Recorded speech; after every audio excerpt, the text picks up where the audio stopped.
Hello friends, welcome to smart brainers. இந்த வீடியோவில் நம்ம வந்து கண்டிஷனல் ஸ்டேட்மெண்ட்ஸ்னால் என்ன ஜாவாவில், அது எதுக்காக யூஸ் பண்ணுறோம் அப்படிங்கிறத டீட்டெயிலாக பார்க்கலாம். நீங்கள் ப்ரீவியஸ் வீடியோஸ் இந்த சீரீஸில் பார்க்காம இருந்தீங்கன்னா கண்டிப்பாக அதை ஒரு தாட்டி வாட்ச் பண்ணிடுங்க. ஸோ இந்த சேனல் நீங்கள் இப்போ தான் ஃபஸ்ட் டைம் வரீங்கன்னா please subscribe to the channel. எங்களுக்கு சப்போர்ட் பண்ணுங்கள். உங்களுக்கு வேறு ஏதாவது கண்டென்ட் டாபிக்ஸ் பற்றி பேசணும் ப்ரோக்ராமிங்லனா கண்டிப்பாக கமெண்ட்டில் மென்ஷன் பண்ணுங்கள். வாங்க வீடியோக்குள்ளே போகலாம். ஸோ ஃபஸ்ட்டு கண்டிஷனல் ஸ்டேட்மெண்ட்ஸ் அப்படின்னா என்னங்க ஃப்ரெண்ட்ஸ்? ஸோ இப்போ கண்டிஷனல் ஸ்டேட்மெண்ட்னா என்னென்னா, நீங்கள் ஒரு கண்டிஷன் கொடுத்துருவீங்க கோட் ரைட் பண்ணும்போது, அந்த கண்டிஷன் வந்து ட்ரூவா இருந்தா, அப்போ மட்டும்தான் அந்த ஸ்டேட்மெண்ட் வந்து எக்ஸிக்யூட் ஆகும். ஸ்டேட்மெண்ட்னா அந்த கோட், அந்த பிளாக்குள்ள நீங்க எழுதியிருக்க கோடு வந்து எக்ஸிக்யூட் ஆகும். இல்லைன்னா அந்த கோட வந்து அது ஸ்கிப் பண்ணிட்டு நெக்ஸ்ட் ஸ்டெப், அதாவது நெக்ஸ்ட் செட் ஆஃப் கோடுக்கு அது வந்து மூவ் ஆன் ஆயிடும். மெயினா 3 டைப்ஸ் இருக்கு. ஒண்ணு வந்து இஃப் ஸ்டேட்மெண்ட், இன்னொன்னு இஃப் எல்ஸ் ஸ்டேட்மெண்ட், இன்னொன்னு வந்து if else, if later statement. So இப்போ இஃப் ஸ்டேட்மெண்ட்னா என்ன? ஸோ இது வந்து பார்த்தீங்கன்னா, ஒரு சிம்பிளான கண்டிஷன். ஒரே ஒரு கண்டிஷன் குடுப்பீங்க. அந்த கண்டிஷன் சாட்டிஸ்ஃபைடா இருந்தா, அந்த கண்டிஷன் அதாவது ட்ரூவா இருந்தா மட்டும் அந்த கோட் எக்ஸிக்யூட் ஆகும். இது வந்து வெரி சிம்பிள், வெரி பேசிக். எல்லாருமே இன்னும் கோடிங் ரைட் பண்ணும்போது சிம்பிளா நெறைய தாட்டி யூஸ் பண்ணுவாங்க. இதுக்கு ஒரு எக்ஸாம்பிள் பார்க்கலாம். இப்ப இங்க பார்த்தீங்கன்னா, நான் ஒரு எக்ஸாம்பிள் எடுத்திருக்கேன். ஸோ அது வந்து ஒரு 2 நம்பர் எடுத்திருக்கேன். ஏ அண்ட் பின்னு. இப்ப அதுக்கு வந்து பாருங்க, ஒரு இஃப் கண்டிஷன் எழுதியிருக்கேன். ஸோ அதில பார்த்தீங்கன்னா, இஃப் அதுக்குள்ள பிராக்கெட்ல இருக்கு பார்த்தீங்களா? அதுதான் condition.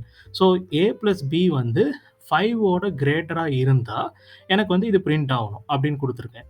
So A plus B is greater than 5 அப்படின்னு பிரிண்ட் ஆகும். ஒருவேள நான் வேற நம்பர் இங்க போடுறேன். அது வந்து ஏ பிளஸ் பி வரும்போது 5 ஓட சின்ன நம்பரா இருக்கு அப்படின்னா, இந்த கோட் எக்ஸிக்யூட் ஆவாது. ஸோ இந்த ஸ்டேட்மெண்ட், இந்த பிரிண்ட் ஸ்டேட்மெண்ட் வந்து எக்ஸிக்யூட் ஆகாம அது ஸ்கிப் பண்ணி போயிடும். ஸோ உங்களுக்கு புரிஞ்சிருக்கும்னு நெனைக்கிறேன். இது வந்து ஒரு simple if statement. Okay. So இப்போ நெக்ஸ்ட் ஸ்டேட்மெண்ட் வந்து பார்க்கலாம். ஓகே. இப்போ இஃப் எல்ஸ் ஸ்டேட்மெண்ட் அப்படின்னா என்ன? ஸோ இஃப் எல்ஸ்னா அதே மாரி இஃப் ஸ்டேட்மெண்ட் மாரி தான். இதில எக்ஸ்ட்ராவா என்னன்னா, ஒரு எல்ஸ் பிளாக் வந்து ஆட் பண்ணுவோம். அதுக்கு எக்ஸாம்பிள் என்னன்னா, இப்போ இங்க ஒரு சின்டாக்ஸ் எக்ஸாம்பிள் குடுத்துருக்கேன் பாருங்க.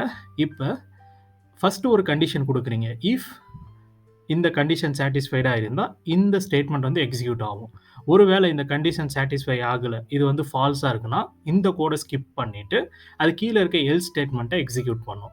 இப்போ ஒரு கோட் எக்ஸாம்பிள் உங்களுக்கு காட்டுறேன். உங்களுக்கு தெளிவா புரியும்.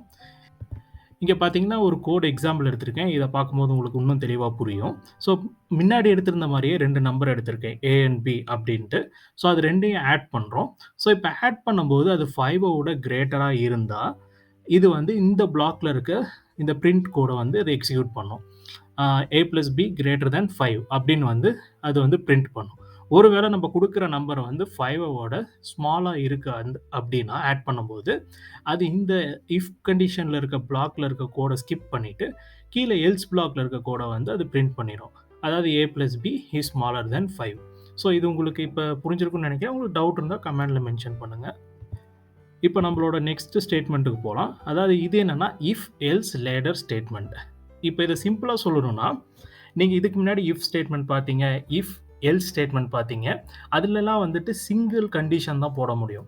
பட் இன் சம் சினாரியோஸ் என்ன ஆகும்னா, நீங்க மல்டிபிள் கண்டிஷன்ஸ செக் பண்ணணும். நீங்க கோட் ரைட் பண்ணும்போது.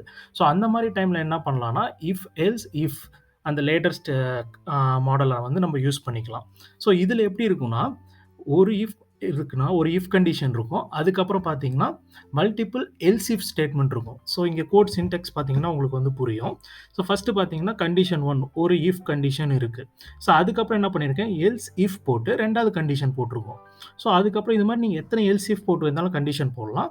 அப்புறம் நீங்க வந்து எல்ஸ் ஸ்டேட்மெண்ட் போட்டீங்கன்னா, ஒருவேள இதுல இருக்க எல்லா கண்டிஷனுமே வந்து எக்ஸிக்யூட் ஆகல, ராங்கா இருக்குன்னா, எல்ஸ் பிளாக்ல இருக்கிறது கடைசியா எக்ஸிக்யூட் ஆயிரும். ஓகே. ஸோ இது வந்து ஒரு கோட் எக்ஸாம்பிள் பார்க்கும்போது உங்களுக்கு கண்டிப்பா புரியும். ஸோ இங்க பார்த்தீங்கன்னா, இங்க ஒரு எக்ஸாம்பிள் கோட் இருக்கு. அதே மாரியே நான் வந்து ஏ, பி 2 நம்பர் எடுத்துக்கிட்டேன். ஓகே.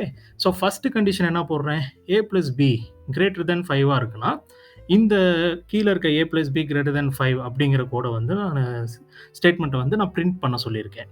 இது வந்து ஃபர்ஸ்ட் கண்டிஷன். ஓகே. அதுக்கு கீழ பார்த்தீங்கன்னா, செகண்ட் கண்டிஷன். எல்ஸ் இஃப் அப்படின்னு ஒரு ஸ்டேட்மெண்ட்ட போட்டுட்டு, நான் என்ன பண்றேன்னா, இன்னொரு கண்டிஷன் குடுக்குறேன். ஏ பிளஸ் பி வந்து ஸ்மாலரா இருக்கு 5 விட அப்படின்னா, இந்த கோட எக்ஸிக்யூட் பண்ணணும். அதாவது இந்த ஏ பிளஸ் பி ஸ்மாலர் தென் 5 அப்படின்னு பிரிண்ட் பண்ண சொல்லியிருக்கேன். ஒருவேளை இது 2மே வந்து கண்டிஷன் சாட்டிஸ்ஃபை ஆகல, 2மே ஃபால்ஸா வருதுன்னா, லாஸ்ட்ல ஒரு எல்ஸ் பிளாக் போட்டிருக்கேன். அந்த கோட் எக்ஸிக்யூட் ஆயிரும். இதுல வந்து எல்ஸ் பிளாக் உங்களுக்கு ஆப்ஷனல் தான்.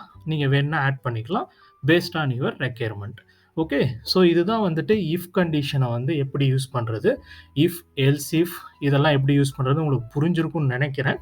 நீங்க வந்து உங்களுக்கு ஏதாவது டவுட் இருந்தா திரும்ப இந்த வீடியோ ஒரு தாட்டி பாருங்க. ஆ நீங்க கமெண்ட்லயும் மென்ஷன் பண்ணுங்க. கண்டிப்பா நான் வந்து கிளாரிஃபை பண்றேன். இந்த வீடியோ புடிச்சிருந்தா please subscribe to the channel. Next வீடியோல வந்து நம்ப நெஸ்டட் இஃப் ஸ்டேட்மெண்ட் அது எப்படி பண்றதுங்கிறத பார்க்கலாம். அதே மாரி எக்லிப்ஸ்ல லைவ் எக்ஸாம்பிள் போட்டும் பார்க்கலாம். Okay. So thank you friends. Thank you for வாட்சிங்.